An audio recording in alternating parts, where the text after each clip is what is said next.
Oke, Assalamualaikum warahmatullahi wabarakatuh. Kembali lagi di kesempatan kali ini bersama kita di Olala Obrolan Laki-laki. Oke, apa kabar semuanya para subscriber kita? Tentu di Sigi Channel 78. Semoga baik hari ini ya.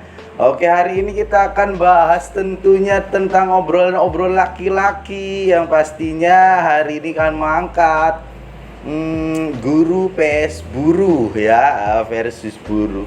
Apa yang terjadi pada kesempatan kali ini obrolannya? Yuk kita simak selalu. Dan jangan lupa bagi Anda yang masih menyimak channel kita, jangan lupa subscribe, like-nya juga, komennya juga jangan lupa ya. Komen di saluran kita tentunya sangat bermanfaat buat kita untuk bersama-sama menebar informasi dan kemudian kita bersama-sama ngobrolin sesuatu di sini. Oke, podcast Olala kali ini kita bareng 3 orang. Oke, dan 1 narasumber bersama 2 narasumber sebenarnya, 2 narasumber. Yang pertama dari Angguh. Nah, selamat ketemu Angguh. Iya, baik Angguh hari ini. Alhamdulillah baik. Ya, Angguh ini narasumber kita dari dari sudut biru ya. Nah, di sini ada sudut merah. Sudut merah seperti biasa, Bang Buluk atau Bang Inggit. Ya. Ya, yang punya channel. Gimana kabar Bang Inggit? Alhamdulillah kabar saya hari ini cukup baik. Baik aja ya. Sebaliknya kabar Mas. Alhamdulillah brocorong. Oh. Sekali brocor. Siap. Mantap aja. Oke, baiklah. Untuk kali ini kita akan ngobrolin apa nih hari ini? Oh, sesuai dengan thumbnail ya. Oke, thumbnail kita kali ini ada di negeri Konoha. Ceritanya kita mau cerita nih. Mau ngobrol-ngobrol juga tentang negara Konoha kita. Oh, luar biasa. Negara Konoha kita nih. Konon katanya karena saya punya tamu 2 nih. Ada dari sisi Angguh selaku berbeda profesi ya Angguh ya. Ya, oke, bisa dijelaskan Angguh profesi yang setiap hari digeluti Angguh. Baik, sebelumnya saya ucapkan banyak terima kasih Iya. buat apa nama channelnya Diji. Olala. Oh lala. Oke. Obrolan laki-laki. Alhamdulillah wa syukurillah pada kesempatan sore ini sebuah penghargaan bagi saya sudah diminta hadir sebagai narasumber yang kita lain dan kita bukan, yaitu untuk membahas tentang profesi ya Bang Alif ya? Iya, betul. Profesi yang kita miliki Pak. Iya, betul. Yang saya miliki. Dan kebetulan alhamdulillah saya sampai dengan sekarang profesinya masih di bidang pendidikan Pak. Oh iya, masih dalam pendidikan lah. Selain mengajar sebagai guru, sekaligus juga saya diperbantukan untuk mengelola administrasi sekolah. Oke, double berarti ya, double Iya. job. Oke, bagus, luar biasa sekali nih Angguh nih. Nah, oke Angguh, terima kasih banyak. Dalam hal ini tentunya di Olala kita Bang Inggit ya. Di sini nggak ada narasumber sebenarnya Bang ya Angguh. Ya. Adanya teman ngobrol gitu. Ya kalau narasumber kan yang bisa segalanya gitu ya. Yang tahu informasi. Kalau di sini cuma ada teman ngobrol ya bro gitu. Oke, teman ngobrol kedua Bang Inggit biasa ya. Biasa. Oke Bang Inggit, kabarnya gimana pegawaian Bang Inggit? Ya, alhamdulillah ya. Untuk kabar dulu saya alhamdulillah hari ini cukup sehat, baik. Bagaimana juga kabar teman-teman semuanya yang di rumah yang mungkin di kesempatan hari ini sedang menyimak di channel ini. Dan kebetulan untuk profesi ya, saya itu profesi Bang Inggit profesi. mungkin sudah banyak ya profesi yang pernah saya jalani, baik dari karyawan pabrik, buruh pabrik, pernah juga jadi petani, pernah juga jadi nelayan, dan sekarang kebetulan saya bergabung di salah satu koperasi ya. Iya, karyawan lah, boleh dibilang karyawan. Karyawan seperti koperasi itu. lah. Oke, baiklah. 2 profesi ini teman-teman sekalian kita akan adu bersama karena ada PS ya gitu ya. Kita adu bersama, kita uji bersama dengan obrol-obrol santai. Tapi sebelumnya yuk kita tos dulu bos. Oke. Sebagai jargon kita tos kopi. Oh lala, asik. Mantap. Oke. Mas, Biar lebih mantap. Nyantai lagi Anggu, soalnya di Oke, sini siap. kita ada pembahasan-pembahasan yang memang disajikan secara santai, rileks dan penuh dengan keceriaan ya tentunya. Nggak ada yang tegang-tegang di sini ya. Oke. Untuk pertanyaan nih. Pertanyaan pertama kita uji kedua profesi ini bukan berarti membandingkan ya. Sekali lagi teman-teman semua yang ada di rumah tentunya yang lagi menyaksikan, kita bukan bermaksud untuk membanding-bandingin, enggak. Tapi kita akan membahas dari sisi lain gitu ya, dari sisi lain dari kedua profesi ini, yang mana ada mungkin terselip informasi, terus kemudian pembahasan-pembahasan tentang cerita, pengalaman dan lain sebagainya ya. Jadi tidak terfokus kepada perbandingan ya yang mencolok atau kesenjangan, nggak ada kesenjangan tersebut, hanya ada informasi yang mungkin berbagi pengalaman dan lain sebagainya ya. Jadi teman-teman seperti itu dulu, karena hanya hiburan saja untuk hari ini, hiburan obrolan santai yang bisa dinikmati untuk seluruh pemirsa Sigit Bisa Channel 78. Oke, yang pertama nih dari kedua kubu ya, dari sudut biru maupun sudut merah. Oke, ke Anggu dulu nih. Anggu, kalau misalkan dibilang salah satu profesi dari pendidikan itu sendiri, sebenarnya ruang lingkupnya dalam skala yang besar atau ruang lingkup yang dalam skala yang terkecil menurut Anggu? Kalau di negara Konoha, Baik. perannya Anggu lah intinya. Baik, Bang Alif, sedikit saya menjelaskan tentang sudut pandang profesi saya sebagai Iya, pendidik. betul. Jadi, Pak Alif, guru itu adalah sebuah profesi panggilan jiwa, Pak Alif. Oh gitu. Tidak Mantap, semua mantap. orang itu mampu, walaupun banyak teman-teman kita yang lulusan pendidikan guru, tapi di sana mereka malah beralih profesi di bidang yang lain. Oh gitu. Sedikit tentang apa sih guru itu? Iya, Jadi betul. guru yang selama ini saya jalani adalah sebuah panggilan, Bang. Ya, Oke. sebuah panggilan jiwa. Sebenarnya memang dulu saya belum pernah punya keinginan menjadi guru. Karena ada panggilan, selain panggilan jiwa, ada yang merekomendasikan untuk bergabung di dunia pendidikan. Setelah saya coba jalani, ternyata dunia pendidikan itu asik juga. Oh gitu. Iya, bagi saya. Luar biasa. Karena berinteraksi dengan anak, Iya. berinteraksi dengan orang tua siswa. Oke, begitu. Yang semua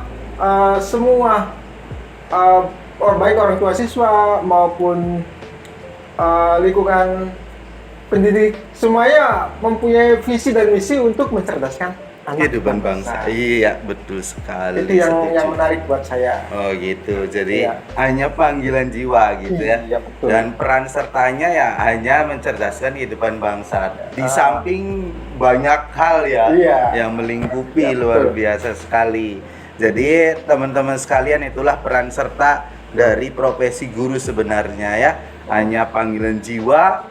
Kalau nggak ada panggilan jiwa mungkin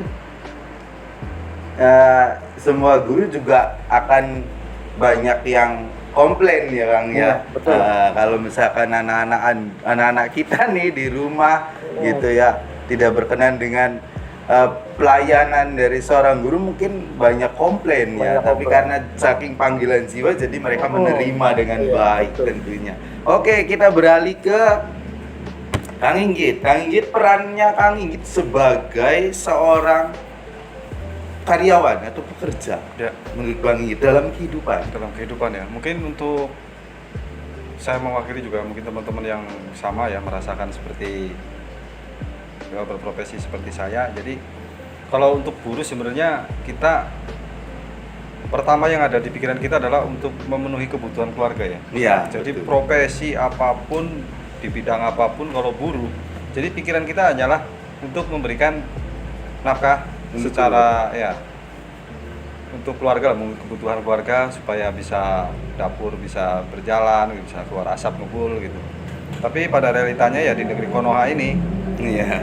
masih banyak sekali para buruh yang dirasa penghasilan dengan realita kehidupan untuk mencukupi kebutuhannya masih sangat kurang kurang seimbang gitu. Iya. Jadi banyak pengeluaran tapi pemasukan hanya seperti itu saja.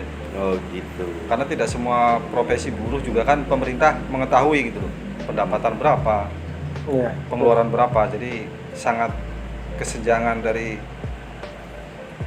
satu buruh dengan buruh lain itu sangat jauh berbeda lah. Tidak Jauh semua berbeda. buruh bisa sejahtera ya. Oh, jadi sesuai dengan apa yang dipegangnya masing-masing gitu, Ya, bidang sesuai yang bidangnya masing-masing. masing-masing. Ada yang bidangnya di lapangan gitu ya, Ya. mungkin di kantor dan lain sebagainya, mungkin dari berbagai macam ya. Ya. Tapi inti semuanya adalah hanya untuk apa namanya memenuhi kebutuhan keluarga. Intinya seperti itu ya.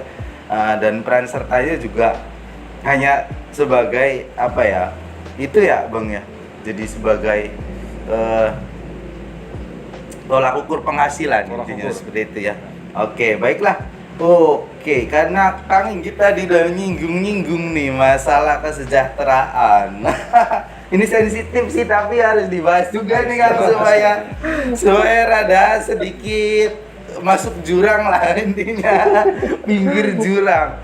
Oke, tapi ini secara kontekstual aja Kang Bu ya.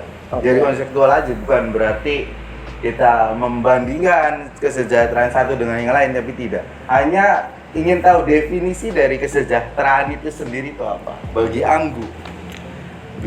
Menurut saya, Iya. Alif, yang namanya sejahtera ketika orang Iya. sudah memiliki kebebasan finansial. Oh gitu. Seperti itu. Terus Pak Alif perlu diketahui juga, semua profesi, walaupun satu profesi, katakanlah saya guru, Iya. ya Pak Alif ya, tapi tetap ada sisi kesenjangannya, Hmm. ada sisi kesenjangannya, karena kita sudah bisa melihat sendiri guru yang sudah PNS dengan guru honorer itu sangat jauh berbeda. Oh jauh juga. Sangat jauh berbeda. Kalau berbicara masalah kesenjangan, ya jelas itu kesenjangan. Hmm. Tapi kalau masalah itu balik lagi panggilan jiwa, teman-teman guru baik honorer maupun PNS, apalagi honorer ya, mereka tidak pernah memandang sebuah penghasilan, karena itu balik lagi dengan hati nurani yang memang mantap. tertulus untuk melakukan sebuah pekerjaan itu. Betul. Gitu. Jadi kesejahteraan itu adalah ketika finansial sudah terpenuhi, Iya. maka itulah disebut sejahtera. Sejahtera, menurut saya seperti itu. Oke, menurut Kang Inggit nih gimana perspektifnya mengenai kesejahteraan? Jadi kalau untuk perspektif ya pandangan dari seorang buruh, memang kadang-kadang ya seperti itu bisa dikatakan seperti sama. itu, dikatakan sama. Tapi untuk secara kebutuhan ya kita tentang di masyarakat ya kita umum memang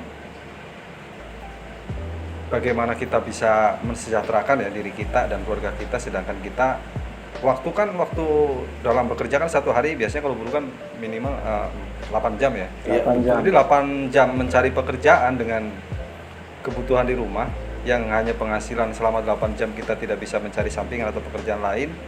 Jadi kebanyakan para buruh ini seolah-olah seperti waktunya habis untuk bekerja di satu tempat dan penghasilan tidak bisa mencukupi untuk kebutuhan satu bulan. Sedangkan yang buruh anaknya lebih dari 1, 2, 3, 4, mereka di usia sekolah butuh untuk beli pakaian, untuk kebutuhan yang lain-lain, dan juga butuh istilahnya kan kita hidup ya di negeri ini banyaklah hal-hal yang kebutuhan yang tanpa kita sadari gitu.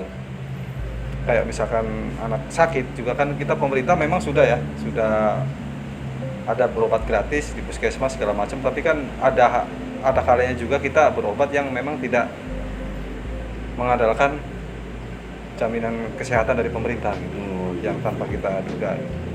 Seperti itu ya, jadi Ya, kesejahteraan. Jadi saya harapkan ya untuk teman-teman buruh ya tetap sabar lah, berdoa semoga nanti pemerintah yang baru ini kita Diperhatikan bisa ya. diperhatikan lagi, lebih ditingkatkan lagi, karena kebutuhan semakin tahun semakin meningkat, sedangkan kita penghasilan agak sedikit lambat untuk meningkatnya, mengikuti lah, harusnya seperti itu. Iya. Oke, terima kasih Kang Inggit. Tapi sebelumnya kita lanjut nih ya Kang, ada sedikit informasi nih yang sudah kita kutip dari detik.com dan dari Kompasiana kalau nggak salah ya. Oke, nanti ada kita tampilkan ya sumber-sumbernya.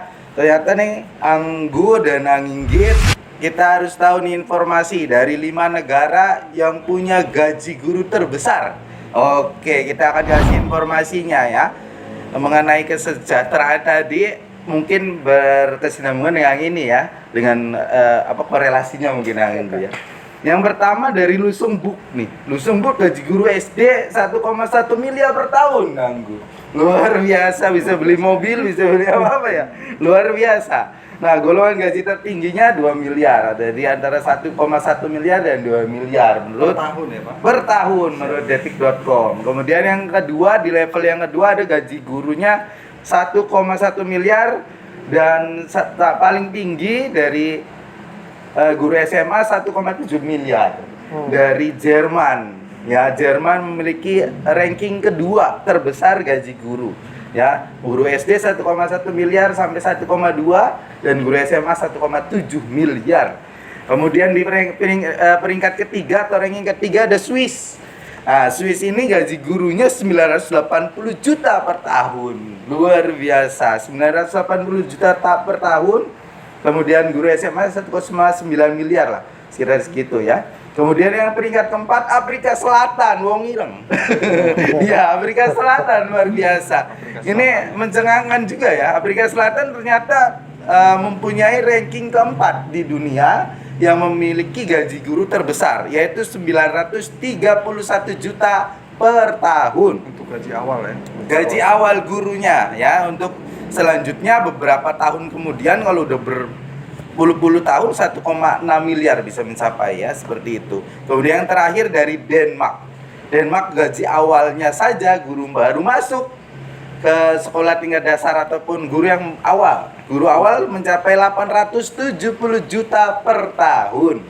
Ya, untuk guru yang baru masuk. Kemudian bisa mencapai 1,06 miliar per tahunnya, akan bertambah seperti itu. Nah, itu dari gaji gurunya, Kang ya, Anggu, dari gaji guru. Kemudian gaji buruh. Gaji buruh juga ada nih dari Kompasiana, kita dapat contekannya dari peringkat pertama, ya gaji buruh terbesar di dunia dari Luxembourg juga. Wah, lupanya Luxembourg ini negara yang sudah berkembang ya, mungkin maju ya. Tapi Luxembourg itu di peringkat pertama daripada Amerika Serikat, yaitu mencapai gaji pertama ya, gaji pertama upah minimalnya, upah apa namanya kalau sekarang? Upah minimum UMR. UMR ya, kalau regional, UMR-nya 1,14 miliar per tahun. Luar biasa. Jadi dibagi saja 12. Kemudian yang peringkat kedua Amerika Serikat. Dari Amerika Serikat itu diupah sebesar 60,1 ribu US dollar atau setara dengan 973 juta per tahun. Kemudian di ranking yang ketiga ada Swiss ternyata. Swiss masih memiliki untuk gaji buruh dia gaji selama 1 tahun 973 juta per tahun. Kemudian ada Australia peringkat keempatnya 743,6 juta per tahun.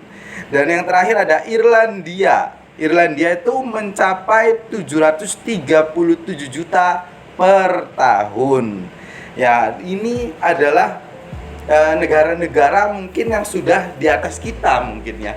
Tapi mungkin inilah satu jadi pertanyaan buat kita nih. Apabila nanti nih di Konoha, mungkinkah?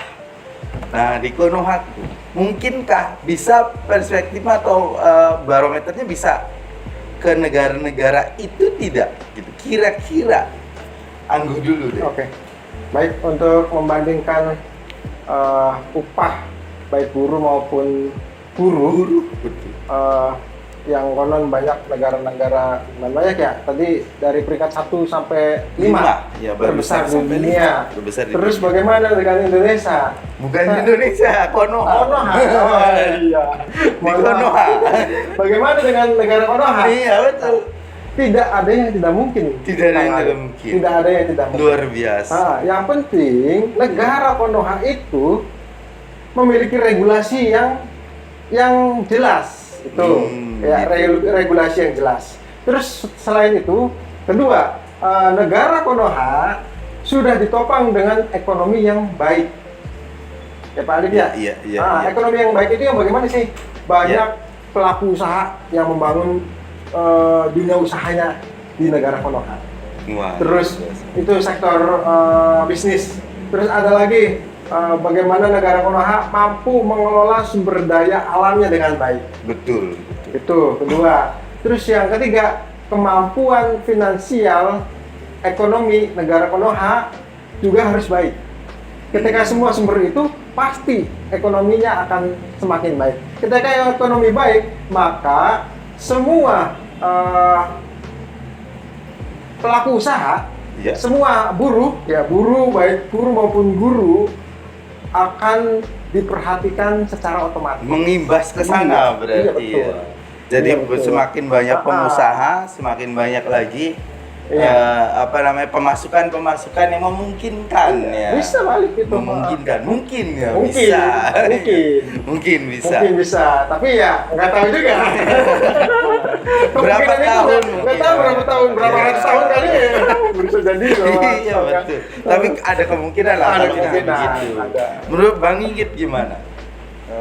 Jadi kalau menurut saya ya di negeri Konoha, kalau menurut saya sih prioritasnya bukan hanya standar upah yang tinggi, Pak. Iya. Jadi kita harusnya pemerintah itu lebih memperhatikan masalah lapangan pekerjaannya dulu deh. Oh, gitu. Jadi untuk memperbanyak dulu lapangan pekerjaan, karena di negara Konoha kita ini kan kebetulan juga masih banyak jumlah pengangguran itu sangat luar biasa lah.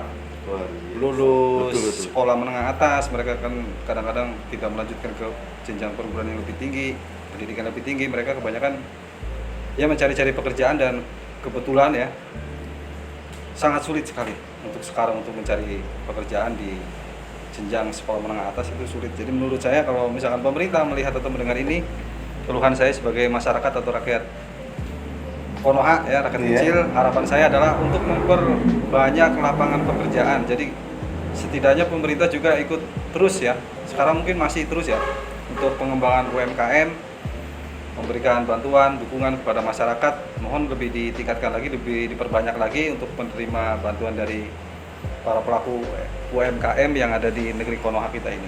Oke. Jadi untuk saya lebih baik kalau untuk target sekian juta mungkin masih terlalu lama, tapi mungkin bisa Pak. Jadi Bisa tapi aja. untuk sekarang kayaknya lebih bermanfaat kalau untuk menciptakan lapangan pekerjaan dulu yang lebih banyak lagi tentunya ya. Itu pandangan dari saya sebagai seorang guru. Nah, nanti kalau kesejahteraannya mungkin bisa mengikuti lah ya setelah itu. Ya, Berarti betul. yang penting lapangan pekerjaan ditambah, kemudian kita anak cucu kita bisa bekerja dengan baik tentunya ya.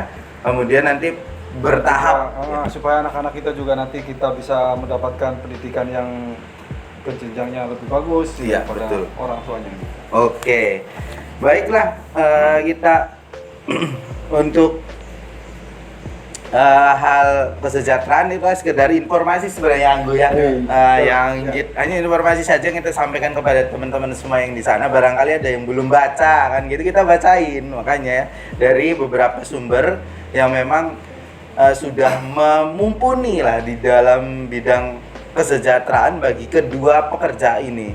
Karena menurut saya sendiri pribadi nih Anggo ya dan Kang Inggit, keduanya saling berkesinambungan antara guru dan buruh, sangat berkesinambungan sekali. Kalau kita berpatokan guru dulu nih yang disejahterakan, ya nggak bisa gitu juga. Karena guru disejahterakan, kalau buruhnya tidak sejahtera, sama juga, gitu, sama juga. Mereka tidak akan bisa ngasih makan anak-anaknya, gitu. Apalagi ngasih baju dan lain sebagainya, mau dari mana? Seperti itu. Kalau misalkan berpihak ke guru, tapi kalau ke buruh juga, ya nggak bisa juga.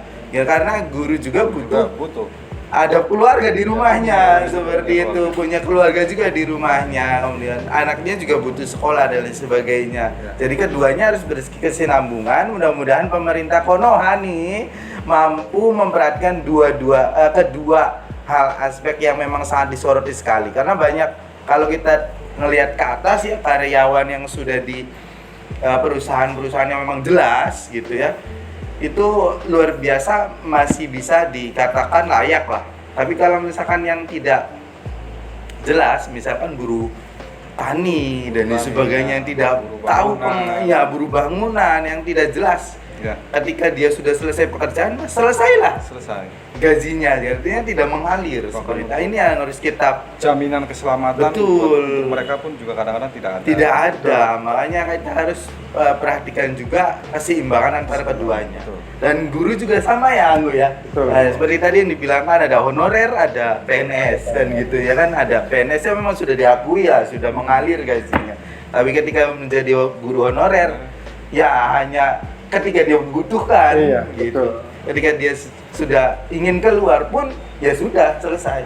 Seperti itu, tidak ada ikatan ya, Bu ya. Seperti itu. Oke, baik-baik teman-teman semuanya. Kita jeda dulu sebentar karena kita mau ngopi dulu seperti biasanya. Ayo. Oke. Kopi lagi, olala, obrolan laki-laki. Laki-laki.